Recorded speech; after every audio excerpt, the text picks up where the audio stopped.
The iconic sporting venues around the globe share one thing in common, and that's a magic that's in the air. The competitors sense it and thrive on it, and the fans, they feed off of it. Whether it's Pebble Beach or Lambeau Field, Madison Square Garden or Yankee Stadium, when you visit, the magic is undeniable, and it's the same in motorsports and certainly the same here. Built on dreams and shifting sands along with grit and determination, Bill France built a racetrack like no other. The magic is certainly here, and we're glad you are too. Welcome to the World Center of Racing, Daytona International Speedway. IMSA Prototype Challenge at Daytona International Speedway on the east coast of Florida. And what a great racetrack it is. Whether it's on the high banks or the infield road course, there is plenty of challenge here. Down into turn one, some good passing. Also, the two horseshoes, International Horseshoe, West Horseshoe, and into turn six. Then you want that big run on to the Speedway through Speedway 1 and 2. Good braking and passing down into the bus stop, and a good run from the bus stop gives you a good shot at the checkered flag as you come back around. IMSA Prototype Challenge, round one of the 2022 season. Welcome in, everyone. Brian Till, along with Jeremy Shaw. We'll bring you the call today, and cool and damp today, Jeremy, but I don't think it's going to dampen any of the spirits of the drivers behind these prototype machines. Wonderful to see such a great crowd here on land, Brian, but you're right. The drivers, a little bit of trepidation, certainly. First race of a brand new season, tricky track conditions as well. There's been a bit more drizzle over the last few minutes because up until about 5 minutes ago, several drivers are wondering whether it was wet enough for wet tires, but it sure is. And race control has declared this a wet race. That means all the drivers must start on rain tires. You have no choice, and that's really a good call for right now. As you said, the rain really starting to come down. Those rain tires a little softer. They have big grooves to help channel the water away, and that is absolutely critical. I don't think we're going to have to worry either, Jeremy, about the rule aspect of having to complete at least one green flag lap before you change the slicks. I don't think that's going to happen anytime soon. 19 cars take the green today. Take us through the grid. Yeah, just one class of car this season, so everyone running the same specifications. There are two different chassis, though, Ligier and GK. And also, there's a bronze category for the either lesser experienced or older drivers. Starting at the back of the grid in the 19th position, car number 57, brand new team, not often in motorsports, that's John Serino in car number 57. Row 9 of the grid is car number 46, that's Steve Scullen, alongside him Mike Watt in car number 15. Row 8 on the outside is Terry Olsen in car number 3, alongside George Sakos from Canada in car number 61. Row 7, John Brown's the veteran in car number 47, alongside Joe Robillard in car number 43. Row 6, car number 77, that's Brian Thenis from California. He's used to better weather than this. And Ari Balog in car number 30 on the 11th position into the top 10. Lance Wilsey will start in the 10th position in car number 14, alongside another Canadian, Anthony Mantella, making his debut in the championship this weekend in car number 17. Row 4, George Kurtz in car number 4, alongside Efren Castro, last year's Porsche Carrera Cup North America Pro-Am category champion in car number 18. On row 3 is David Grant in car number 40, alongside Tony Arve, the veteran, in car number 44. Dan Goldberg will start car number 6 from the 4th position, alongside Tony Skazemitz in car number 60. He is the top qualifier in the bronze category. And on the front row of the grid, our champion from last year, Josh Sarche, sharing that number 54, MLT Motorsports Ligier with Dakota Dickerson. He will start second. And on the pole position, what a fantastic story. In car number 23 for JDC Motorsports, a guy who had a horrendous wreck here 8 years ago. On the pole position in his run with this JDC team is Memo Gidley. So great to see Memo back and in form. He ran last year in GT competition and has done some races along the way since that horrific accident that you talked about at the Rolex 24 back in 2014, I believe it was. It almost cost him his life, and it certainly cost him several years of rehabilitation. And he's a guy that is known for never quitting. He didn't quit on the rehabilitation. He is back and he is up to speed. As I said, he's been driving GT cars, go-karts, anything he can, and he showed that he has certainly not lost any of that speed. Right now, Jeremy, going to be important that those brakes are good and warm on this cool, damp day. When you charge down into turn one, you're going to want to have some brake temperature. Safety car lights are off, and we should be green this time by side-by-side start in the wet. It's going to be exciting in turn one. It is, and remember, Gidley's experience should be good here, although he hasn't driven one of these cars for 4 years. The other guy who should be in good stead here is Tony Kazmats. He starts in the 3rd position in car number 60. Watch for him. And Dan Goldberg in the red and blue number 6, outside row 2. A lot of experience there. And the Grant brothers in the 40 with David Grant behind the wheel right now. They'll be charging at the start, looking for the green, waiting out of turn 4, coming up to the tri-oval, and a good, consistent pace set by Gidley, waiting to see the green flag. They'll get to the start zone that has been designated to them by the race director, and when they get there, green flag will wave. It is out. Gidley.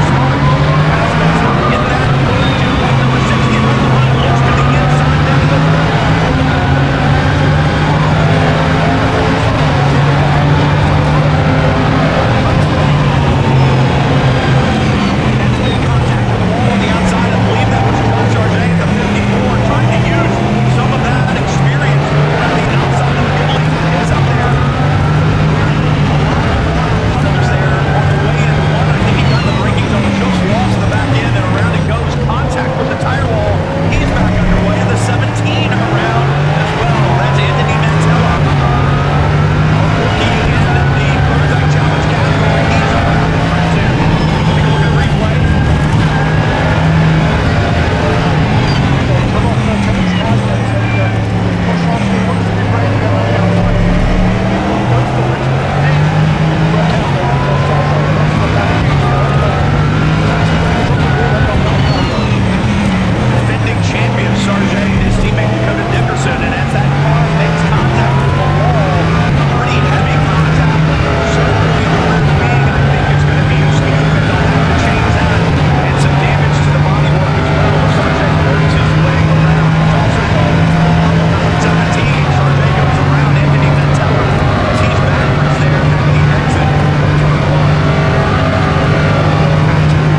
with Patrick Cugello.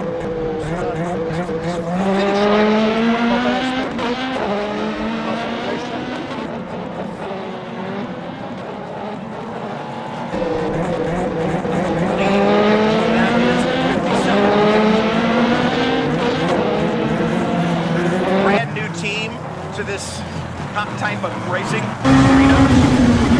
John Serino, the father, John Serino, one of his children arriving with him this weekend, and he may see some of his other kids drive with him throughout the season, but not the debut they wanted as damage to the left front of the 57.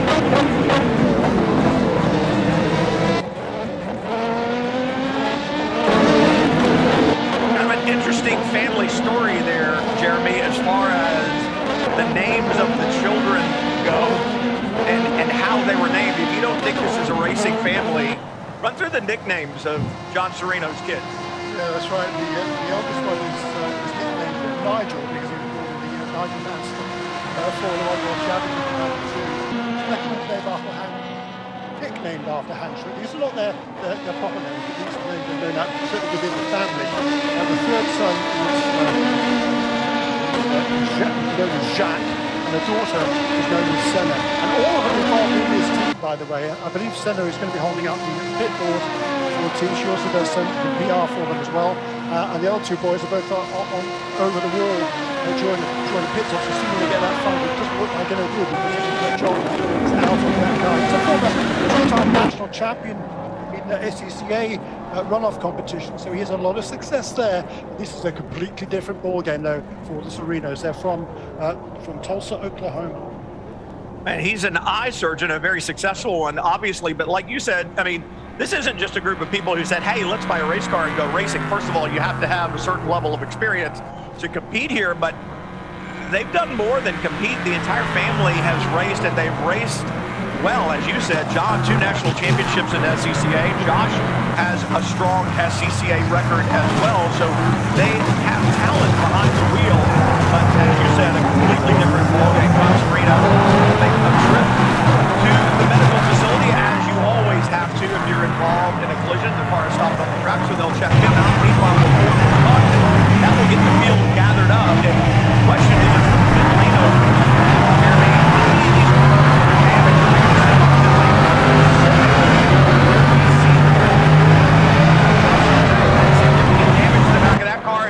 well, I think he's able to get some decent lap times in the wet, where it's all about mechanical grip. I think this racetrack's going to drive before the end of this 3-hour event, the only endurance race that Prototype Challenge runs this season. The rest of the races will be an hour and 45 minutes. So this is a 3-hour race, and I think before the 3 hours is up, the racetrack's going to drive, and that's what I'm going to do.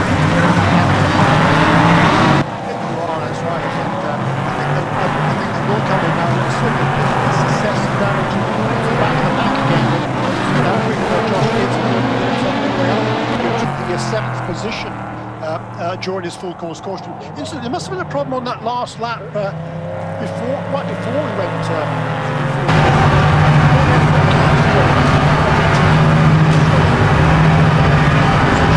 Ahead of George Kurtz in kind of 4, but he's now fallen back to the 8th place in kind of 18. That's the free cash. Let's see.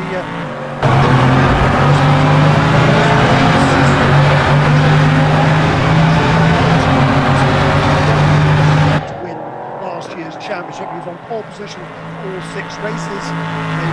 Because of the race where the last time he was second on the track. He's supposed to be sharing the 2100 with Bob Doyle.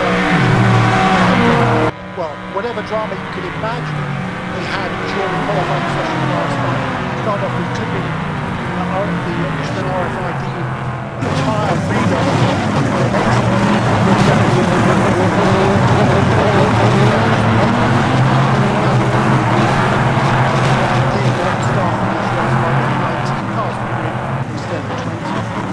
And that's an expensive problem to have. The RFID reader needs the tires that keep memory. That's how technologically advanced the series is. You drive between these 2 cones that read the tires, so it scans them, knows exactly the tires that you have on. You have to start the race on the tires that you qualified on, and that's how they know exactly what tires, beyond a shadow of a doubt, you have on. If you hit one of those readers when you leave pit lane, you are responsible for the damage to replace it. They can cost up to $70,000 for an entire set. So there was contact with one of the readers, there was damage to the car, which overheated the engine, which damaged the engine. So now you've got a damaged engine and RFID readers. Yeah. Racing is not for the faint of heart. Just got a text from Bob Stalling saying Memo is doing what he loves to do. So great to see him out there. And is that not true? I mean, think about that. Bob Stallings owned the Gainesco Red Dragon that Memo Gidley was piloting that fateful day at the Rolex 24 in 2014 when car in front of him, they came out of the International Horseshoe and Gidley had a car in front of him that pulled out of the way, and that exposed a stalled car on the racetrack, and there was absolutely no time for Memo to do anything.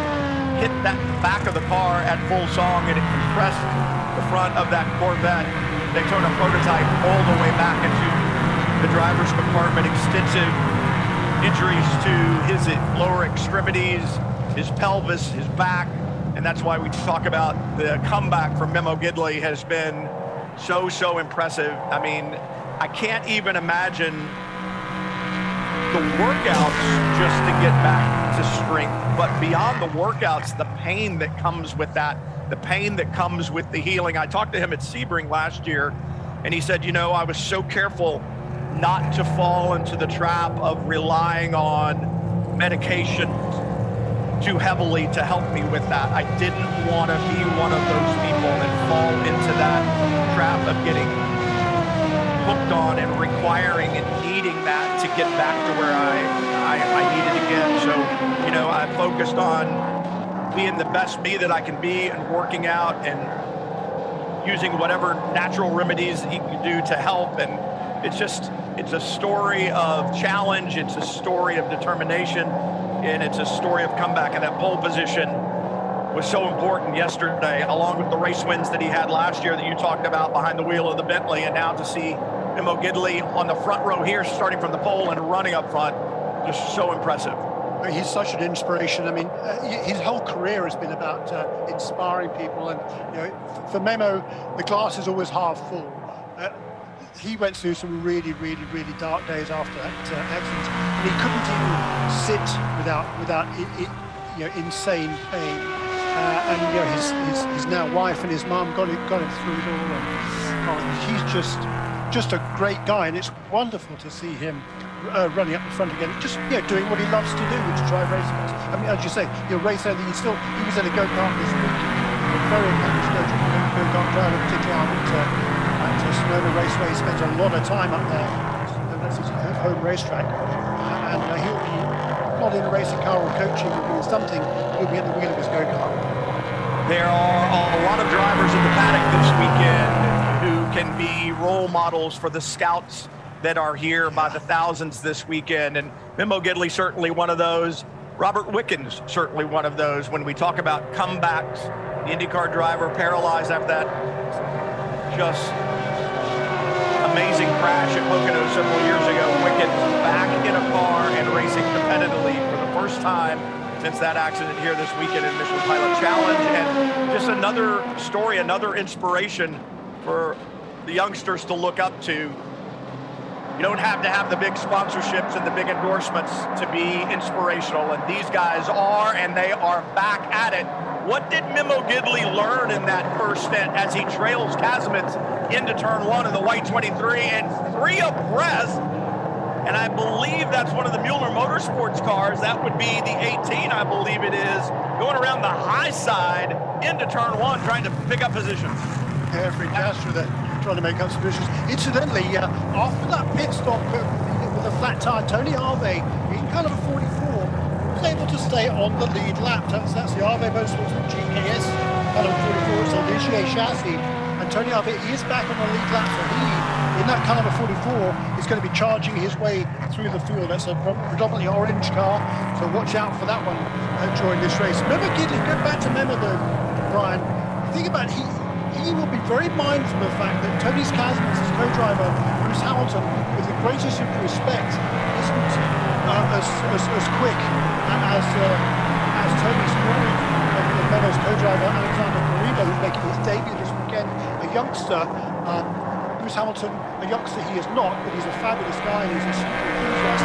He's a pretty useful driver, but he is not as fast as some of these other guys. So Memo will be bearing that in mind as well. He doesn't need to push at this stage in the race.